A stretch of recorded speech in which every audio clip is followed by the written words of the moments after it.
The fish were dead before I understood what had happened. That is the part nobody tells you when they hand you a pond. The water does not warn you. One morning everything looks the way it always looks. The surface flat, the bank damp, the dragonflies working the cattails at the east edge the way they do in late summer. 3 days later you walk down the slope in the morning with a coffee cup in your hand, and there they are, floating along the bank, belly up. 6 channel cats and 2 largemouth. And the water has this blue-green color that you've been looking at for 2 weeks without understanding that it was telling you something you had no language for yet. I was 24, late September of 1985. The family pond outside Strasbourg was 18 years old. My father Jonas had built it in 1967, dug with a rented backhoe and lined with puddled clay the way his father Daniel had taught him. My grandfather had never lost fish to a crash like that. My father had never lost fish to a crash like that. I'd been tending the pond for 4 years, since I took it over when my father started working roofing full-time in Lidditz. I'd lost fish to herons. I'd lost fish to a dry summer in 1983. I had never lost fish to the water itself. 6 channel cats and 2 largemouth on a Thursday morning. The water temperature was 53 degrees. 10 days before it had been 65. I didn't know what a thermocline was. I didn't know what a fall turnover was. I didn't know that a pond has a seasonal rhythm that can turn against you if you're not watching, and that the blue-green color on the surface was not just algae. It was a clock running down, and I hadn't read the clock. I called Eli Yoder. Eli was at his place in Bird in Hand, 4 miles from us. He'd been keeping ponds since 1952. 3 on his family property, the oldest dug by his father Amos in 1948 as a carp operation, and 2 smaller ponds Eli himself had carved out of the low ground in the late 1950s. He had known my grandfather. He was the kind of man who did not talk much, but when he did talk about ponds, you stopped what you were doing and listened, because he had seen more happen to a pond in 30 years than most people see in a lifetime. I told him what I'd found and what the water looked like. He was quiet for a moment, then he asked one question. "What color is the water?" I told him. "Blue-green, the color you wouldn't see in a healthy pond. Like someone had stirred blue paint into the surface, faint but unmistakable." He said he'd be there in the afternoon. He came at 2 o'clock. He drove his pickup down the lane to the back of the property. He was 63 that year, moving slowly but with purpose. He had a coffee can in the passenger seat and a coil of cotton rope on the floor. He got out, walked to the edge, and stood there looking at the water for a long time without speaking.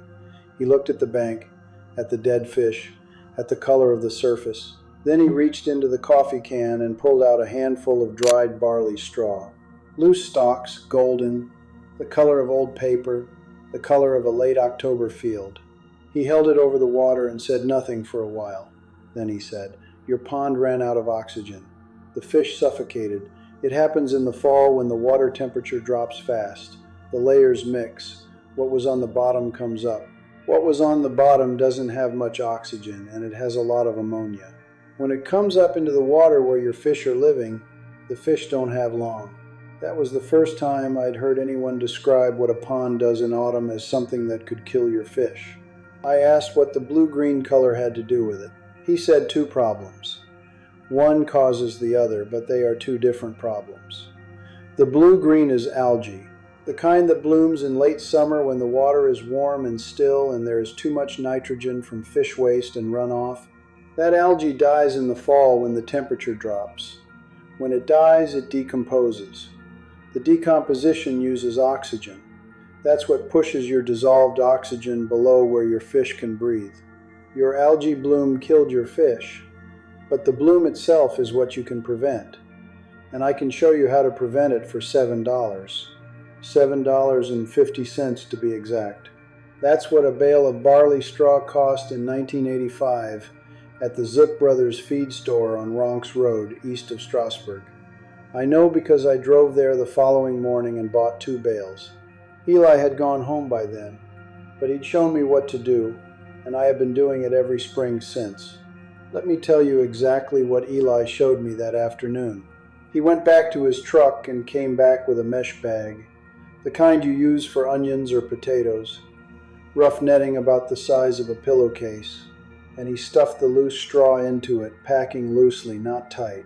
He picked up a flat stone from the bank, smooth, about 2 pounds, and pushed it into the bag with the straw to weigh it down. Then he waded to the edge in his boots, not deep, and set the bag in so it sat just below the surface. Not on the bottom, just below the surface. He tied the cotton rope to the top of the bag and walked the other end to a wooden stake he cut from a fallen branch at the bank edge, and tied it off so the bag could not drift, but had enough rope to rise and fall a few inches with the water level. He explained after, decomposing barley straw in water with sunlight on it releases something that the algae cannot reproduce in the presence of. I don't know the chemistry, I know it works. I watched it work for 30 years before I started telling anyone about it. His father had learned it by accident. The elder Amos Yoder's pond in Bird in Hand sat adjacent to a barley field, and every harvest season the straw blew in or was thrown in at the bank where it accumulated. The pond was always clearer than the neighboring ponds. Always. His father noticed this in the early 1950s and started doing it deliberately, cutting straw from the harvest and putting it in the water in the spring. 3 ponds, 1 bale each, spring through August. The ponds held water clarity that the neighboring operations could not match. This was not in any publication Eli had ever found. Not in Penn State Extension bulletins. Not in PA Fish and Boat Commission materials. Passed from his father to him in the spring of 1953, standing at the edge of a pond in Bird in Hand. The same way I was learning it standing at the edge of mine in Strasburg in 1985. 1 bale per quarter acre. Placed just below the surface, not on the bottom, in a mesh bag with a weight, tied to the bank. Left in spring through late summer, then pulled before fall when it gets waterlogged and decomposes faster than is useful. Replaced fresh each spring in April, before the water warms enough for algae to establish. That's the whole method. $7 in 1985, $8 in 1993, $12 in 2015. 16 for 2 bales in 2024 at the Agway on Route 30 in Leola. Against the $65 per pound of copper sulfate that the Aquaculture supply catalog quoted me in 1988. Against the $400 fountain aerator the pond management company in Ephrata wanted to sell me in 1991. Against the biological algicide treatments at $120 per application that Pond Boss magazine was recommending in 2022. $16. Spring. 2 bales. The same straw that feeds horses in November. Here's what Eli did not know. What I didn't know until 2007, when I found a paper.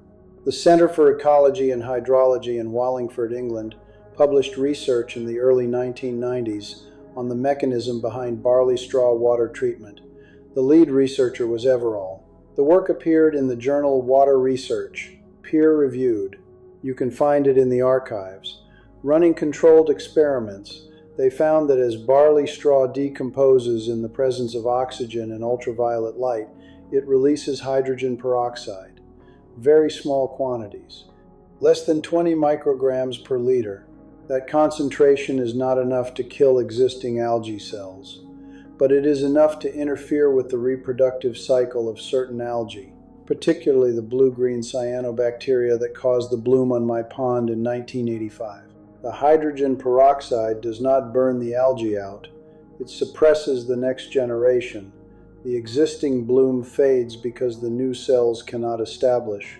Given 4 to 8 weeks of straw sitting in the water, the bloom retreats without a chemical kill event, without any harm to the fish, without any change to the water chemistry a bass or channel cat would notice. Eli did not know about hydrogen peroxide. He could not have told you what cyanobacteria was. He watched for 40 years what ponds with straw in them did compared to ponds without, drew a practical conclusion, and taught it to me in September of 1985. He was right. The scientific establishment in England confirmed it 7 years later. The USDA Natural Resources Conservation Service, the NRCS, Pennsylvania State Office, puts out a private pond management guide. It's available through their website and Penn State Extension. In the section on low-cost water quality interventions, it lists barley straw as a documented alternative to copper sulfate for algae management in private ponds under 5 surface acres. It cites the UK research lineage. It gives the same placement instructions Eli gave me in 1985, almost word for word. Eli was practicing what the USDA was recommending 15 years before the USDA put it in writing, because his father had figured it out from watching a barley fields run off in bird in hand sometime around 1951. That's how knowledge moves in Lancaster County. It does not move through publications, it moves through watching. Now the honesty beat. Because if I don't say this clearly, you might go buy a bale and watch your fish die anyway and wonder what went wrong. Barley straw treats algae. It does not prevent fall turnover. These are 2 different problems, and your pond may have one, or both, or neither. If you apply the barley straw fix to a turnover problem, you'll solve the wrong thing. What killed my fish in 1985 was both problems overlapping. The blue-green bloom had been building since July. The decomposing bloom pulled dissolved oxygen down. Then the cold front in early September dropped surface temperature 12 degrees in 9 days, and the thermocline destabilized. The layers mixed. In a pond with significant depth, mine was 9 feet at the deepest. The deep water sits at the bottom all summer with no movement, no oxygen exchange, high ammonia from decomposing matter. When the fall chill collapses the thermal layers and that deep water rises into the inhabited water column, it carries the low oxygen and the high ammonia up with it. Dissolved oxygen needs to be above 5 milligrams per liter for fish to live comfortably. Channel cats tolerate down to 3 before they show stress. Largemouth bass are less tolerant. They stress earlier. Below 2, fish of most species begin to suffocate regardless of size. A turnover event on a pond with heavy organic sediment can drop dissolved oxygen from 7 to under 1 in less than 24 hours. The fish don't have time to move to better water. There is no better water. The whole column crashes. What you need for a turnover problem is aeration. A surface paddle aerator, a fountain aerator, or in smaller ponds, a solar-powered bubbler that keeps water moving through autumn. Moving water doesn't stratify into thermal layers as sharply. The thermocline doesn't collapse the same way. What Eli told me in October of 1985, when I came back to him after the bales were in and reported what I'd done, was that I'd solved the summer problem but not the fall problem. He nodded and said the straw is for summer clarity. If you want to protect against fall kills, keep the water moving in September and October. He'd been managing ponds for 33 years. He understood these were distinct problems requiring distinct treatments. He told me this in September. I'd heard what I wanted to hear, which was that there was a $7 fix for everything. Honest answer, the barley straw fixes summer algae. It does not fix fall oxygen crashes. If you have both, you need both. If you have a turnover problem without an algae problem, the barley straw will do nothing for your fish. The memory that matters more is from the summer of 2003. By that point, I'd been running barley bales on the back pond for 18 years without a single blue-green bloom event. 18 consecutive seasons. Clarity was running 8 feet in July. You could see the bottom in the shallows, see fingerlings moving through the submerged grass near the inlet. I was stocking 50 largemouth, 200 bluegill, and 30 channel cats per season, and the water was supporting that load without algae stress. In June 2003, I expanded. I'd hand-dug a new quarter-acre pond on the north end the previous fall, EPDM lined, gravity-fed from the North Springhouse line. First season of water, no history, no prior treatment. By the end of July, it had a bloom, not blue-green, filamentous green algae, the stringy kind that tangles on your line and mats on the surface like thin green hair. Different mechanism from cyanobacteria, but barley straw addresses it the same way. Same suppressive chemistry, slightly longer timer. I put 2 bales in at the end of July and waited.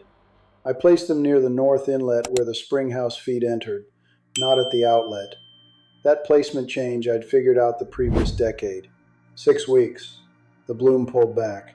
Not eliminated immediately. People misunderstand this. But pulled back from a heavy surface mat to a manageable thin presence along the shaded bank. And by early September, clarity had improved from 18 inches to nearly 4 feet.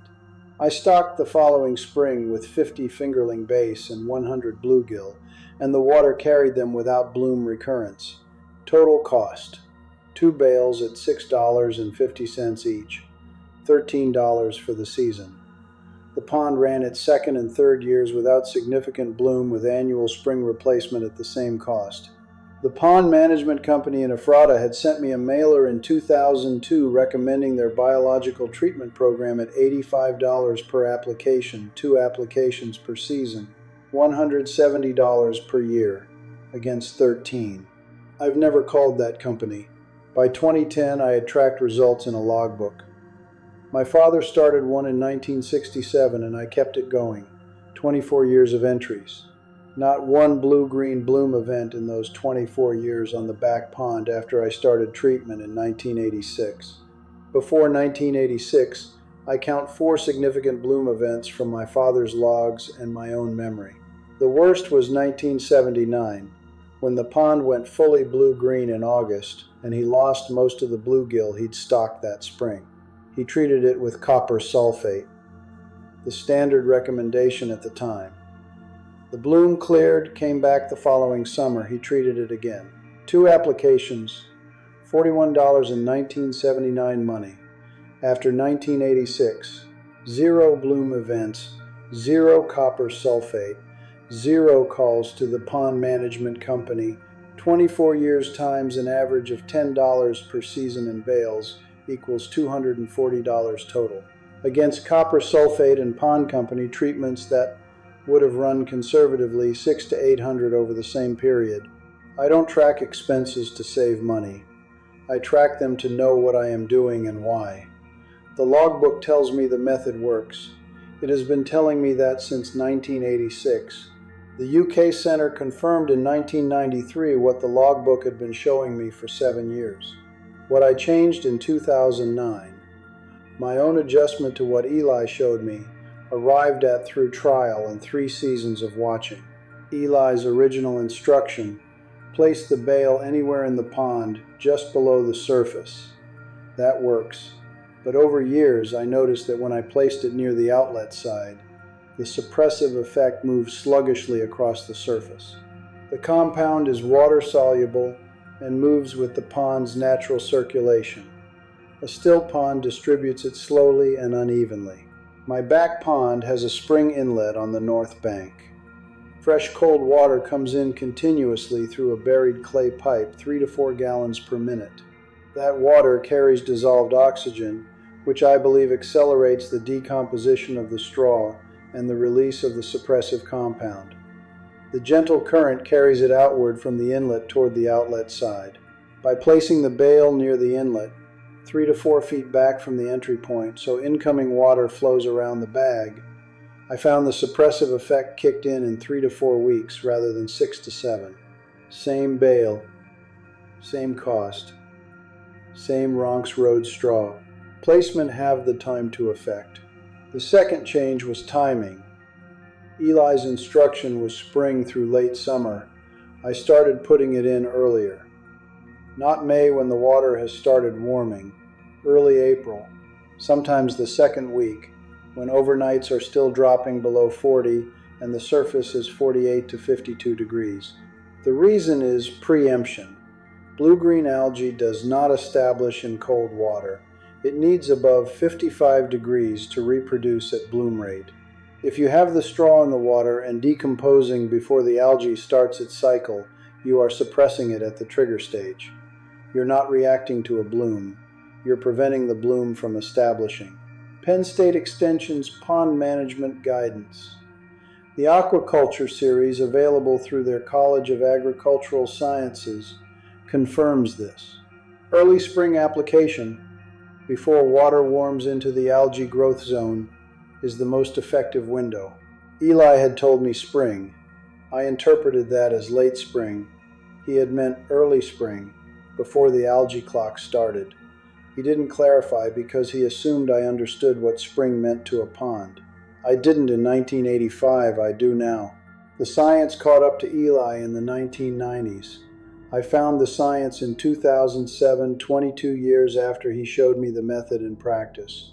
What I felt was not surprise, it was recognition. The hydrogen peroxide mechanism, the suppressive concentration, the 4 to 8 week timeline, the UV light requirement, all of it matched exactly what I'd been watching in the back pond since 1986. Eli died in 1999. He was 77. He'd been keeping ponds for 47 years. He never lost fish to a summer algae bloom after he started the treatment in the early 1950s. He did not know what hydrogen peroxide was doing in his water. He knew the pond stayed clearer when the straw was in it. He did not need a journal. He had the pond. The pond keeps its own books. He's been gone 26 years. If you're watching because your pond killed fish, or because the water has gone blue-green and you're watching the surface and worrying, here is what I can tell you directly. If the problem is summer algae, the blue-green bloom, the filamentous green mat, the heavy surface scum in July and August, barley straw is a legitimate, documented, low-cost treatment. 1 bale per quarter acre.